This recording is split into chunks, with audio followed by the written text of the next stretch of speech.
Yo, what's up guys? Andy here, and today I'm going to show you how to see how many views a TikTok got. Okay, so here we are on TikTok. We have like the following feed. I don't know what I'm following on here.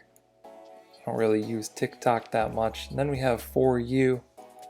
So these are like suggested. So we can see like this has 1.4 million likes, 8,400 comments, 164,000 shares. But there's nothing that shows the amount of views on this screen. So what we want to do in order to see the amount of views is we can tap their profile name in the bottom left corner, or we can tap their profile icon on the right side of the screen. And then we would just want to locate that video on their page. I think it's this one right here in the middle left. So this video has 15.8 million views. So that's how you do it. Just go to their profile and that'll show the views right there. I don't know why they don't put it on this screen. It's kind of dumb in my opinion. This got 15 million views. I don't know how. Kind of crazy. But I hope you guys found this helpful. Be sure to drop a comment down below if you have any questions. I'll try and answer those. Like and subscribe if you want to see more videos like this one. Thank you guys for watching. I'll catch you in the next one.